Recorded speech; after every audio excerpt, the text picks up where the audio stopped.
So, yesterday I told myself I would change up the way I do the lantern room and try to do it in a as honest, authentic way possible using real life experience. And that takes courage, right? So I made this first of a series called Reciprocity, and I'm in the moment I'm like, yeah, I re-listened to it and it's raw but unedited, unfiltered, posted on YouTube. Then I posted it on Facebook because if you hide your light under a bushel, no one's going to see it, right? That was my premise. But then later after in the afternoon, I was feeling like, oh, geez, like everybody's going to know my personal story. And there's a whole bunch of people on Facebook, all kinds of people. And, so I removed my post from Facebook, but I left it. I left it on YouTube. And I figured, the people who need to find it will find it. So I didn't even give you a preamble today. So welcome to the Lantern Room. I have to start putting some structure into these talks, I think.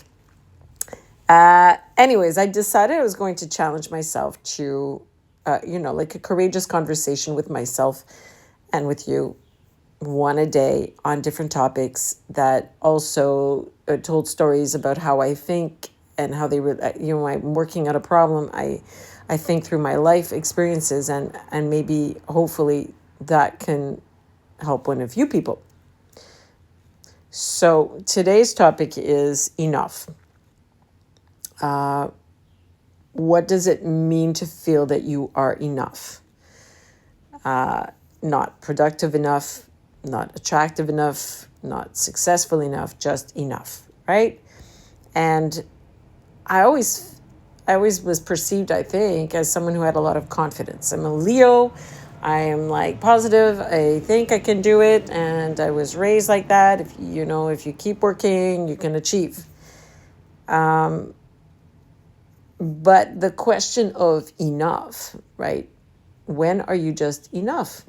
And I was thinking about this and writing a little bit before I came on, because right now I'm just talking to you. Everything's ad lib as ideas come to my mind. But I was thinking about it a little bit and writing about it, and the thought occurred to me that I was reminded of a conversation I had about, I guess, a year and a half ago, when I wasn't sure what I was doing. What was I doing? I had this moment of epiphany where I was in this apartment in Quebec City, and I had moved from Plantagenet to the island, a beautiful house. Then I moved from the island to be closer to work, to a little apartment that was just close to work. But I felt a bit lost, honestly. I just didn't know what I was doing. And all my life, I've just gone forward, right? You have no time to think, when is it enough? No, you just keep moving, because as a mom, a mom with 3 kids, and I was working as a teacher, as a mom with 3 kids, and I don't have time to think, or the luxury to think, all right, are you enough? Can you stop? Can you kind of consider that? And now I have this time. But anyways, back to the story at hand. There I am in my apartment. I'm feeling a sense of displacement. What am I doing with my life? Why am I in the city? My friends are far. I am rebuilding my life here to work at this school, which is very nice. But what am I doing? I was feeling a lack of community. And I wasn't really, money has never been a hugely motivating factor for me, although, of course, it's important for your stability, right? I've started over a few times in my life, and I've never had an excessive amount of money. And possessions are sometimes, I had been in the process of getting rid of half of my stuff anyway, because I had bought a house that was 4 bedrooms, and there I was, getting rid of stuff and kind of curating. And there's a sense of freedom as well when you go through your things, and you just, I've always been able to do that, just kind of fluidly, let things go. So that in that sense, material possessions, there's never an end to beautiful things, right? And they can weigh you down after a time. You can have a house, you can have belongings, you can have a cottage, you can have all these things, which we used to have when I was married, and they can kind of weigh you down with responsibilities. So there's a kind of like a fine line there about what is enough when it comes to material possessions. Money, on the other hand, can buy you freedom if you use it in the right way. And then money can also bind you, right? For example, if you have a secure job and you're wanting to stay in that position because you want that pension at the end, or you want that raise or whatever, it can bind you. So it's a tricky thing when it comes to material possessions. I was more thinking in terms of so there I am, back to my story. I'm in this apartment, and because money isn't my motivating factor, I'm working, I have a little pension, it's all good. But like, that's not my driving force, never has been. And for me, it's been about purpose. It's about connection. And so there I am, and I'm like, so I went back to Ontario for a bit, and I was staying at a cottage with my dear friends. And I was saying this to my friends, like, I just feel like a little bit lost. A moment of truth, right? Because I don't often open up in that way, but my friend said, Lisa, you've been move all the time. Like moving, like as in not moving, but also moving, but like always on the go. And she said, sometimes, like what I said was, I think it started with me saying, like, I steer my boat down the river. I have to steer my boat down the river. Just keep swimming, And she says to me, man, that sounds exhausting. Like, it sounds exhausting to be you, right? Did that philosophy, just keep swimming. And she's like, why don't you once in a while just float like a starfish on your back? and why sometimes something's too close to you, you don't really see it, right? So she's like, why don't you just take a moment to just float on your back? It's okay not to know where you're going. And I thought, she's so right. She's so right. When you're not sure what you're doing, it's okay to just go, all right, let's take a moment. So that thought came back to me today when I was thinking about this notion of what is enough. And then I've got some questions for myself about the idea of enough, right? So the first one is, when in your life did you feel you had to earn love, approval, or belonging? When in your life did you feel you had to earn love, approval, or belonging? Well, I those are hard for me to look at, because I think that's been the nature of my life, to be honest. Like, we work for approval, right? And it,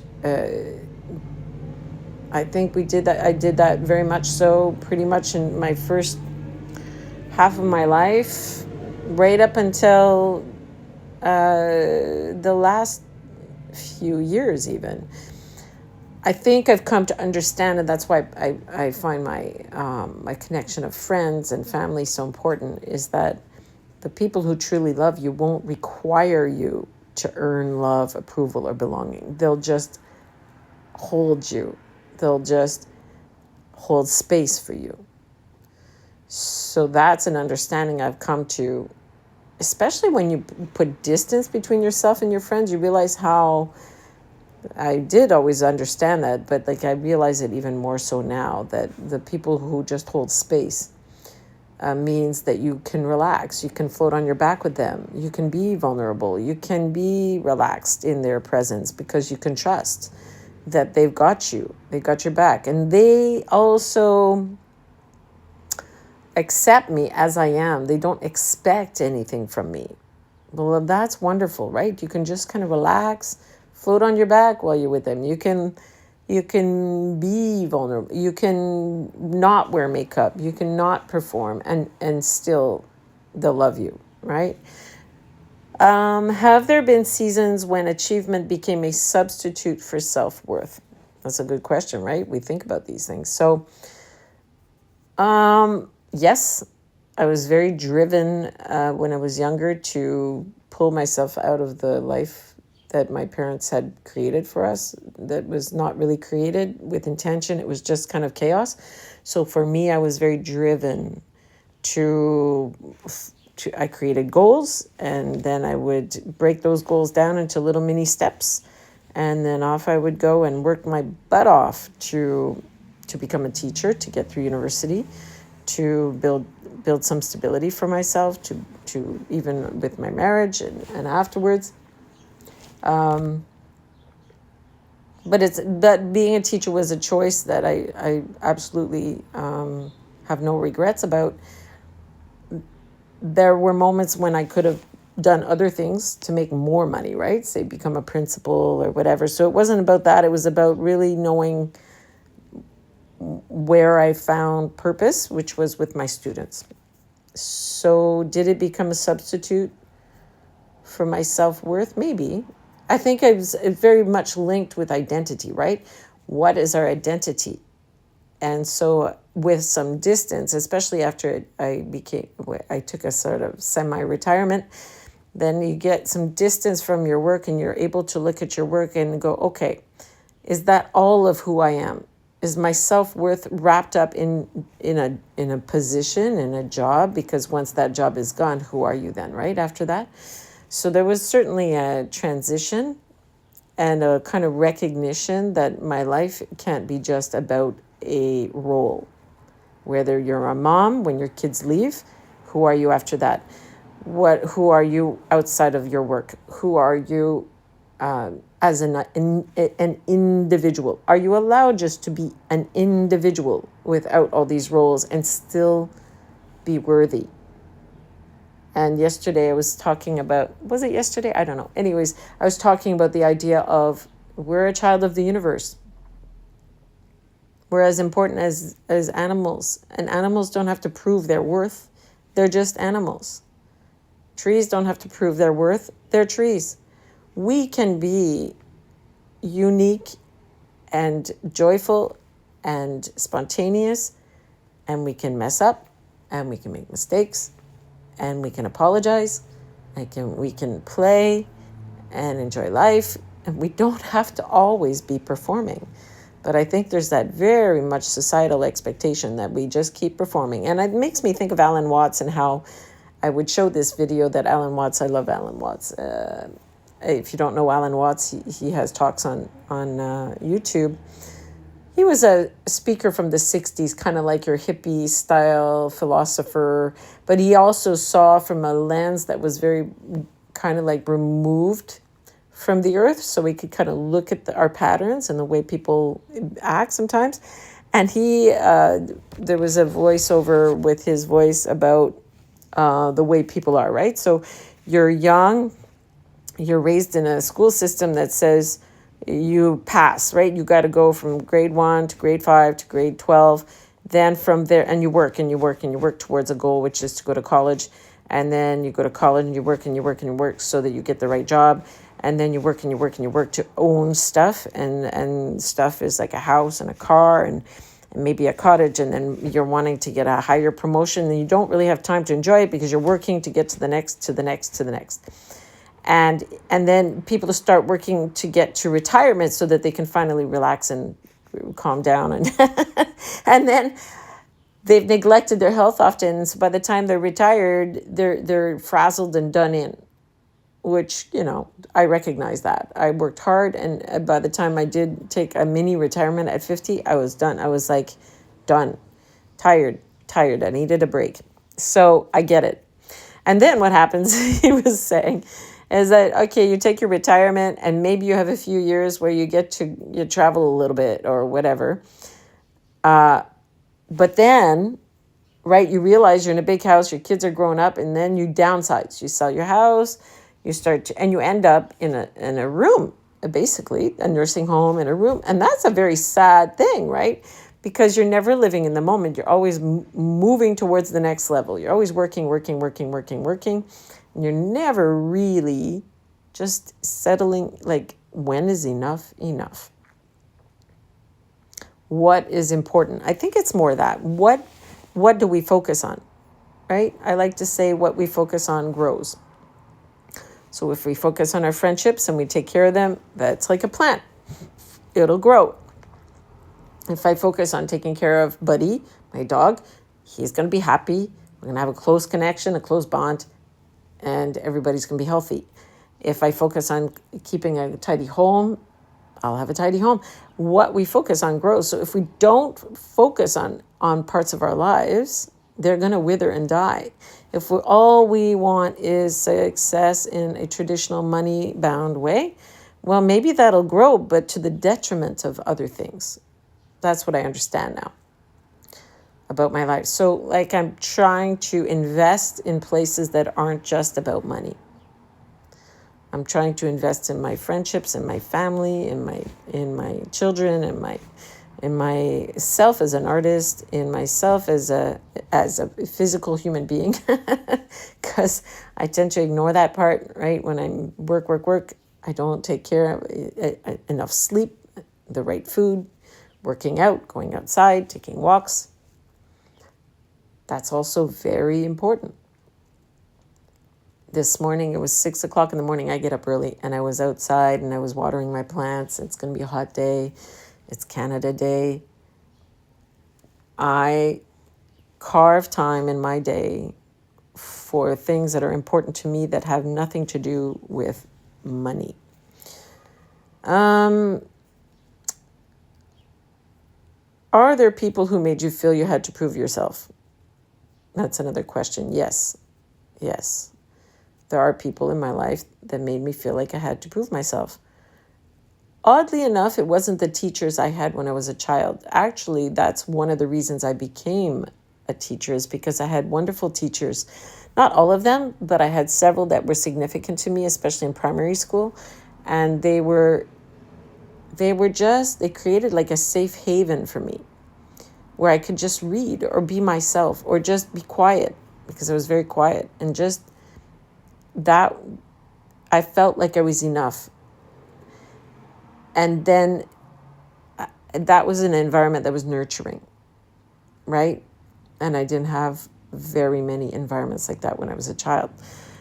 So when you don't have that when you're a child, you feel like you have to prove that, right, to the world. I am good enough. I can do this, And then later on, I did have some friends who often made me feel like they weren't really friends. If it's a friend, they're not going to make you feel like you're judged.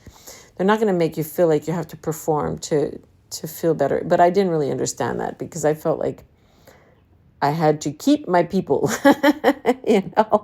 I had lost a lot of people in my life, and that's tough, right? So you want to hold on to people, but sometimes it's not good to hold on to people who make you feel like you're not enough. That is for sure.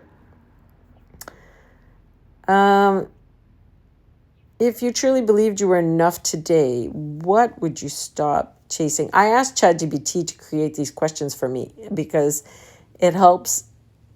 It helps because if I created these questions, I wouldn't necessarily test myself, right?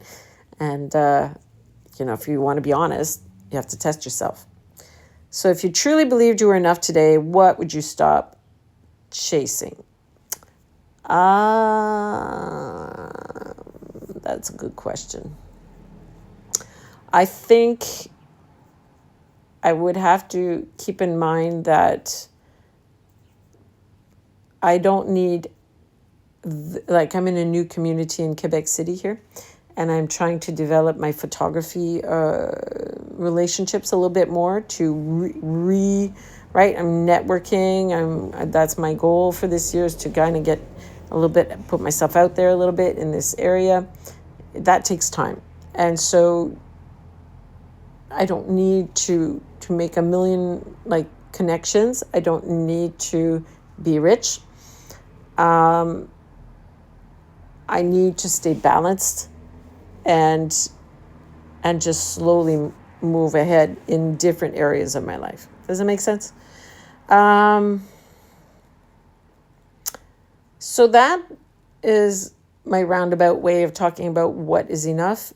The closing reflective question I have for you, and for me, I guess, is if I woke up tomorrow believing without question that I was already enough If I woke up tomorrow, no questions asked, I'm already enough, what would I do differently? What would I do differently? I'm going to think about that today too. I think I'm at a pretty good place in my life, which is why I'm now at the place where I am speaking to you and putting what I've learned a little bit out there, or at least the developing questions that I have, right, as I go along. So I hope that works for you. I'm going to continue to publish these. I'm going to try to do one a day, probably just on YouTube for now. So if you find me, wonderful. I figure that light is like a lighthouse, right? You put it out there and the people who need it will find you. Have an excellent day, and I'll see you next time.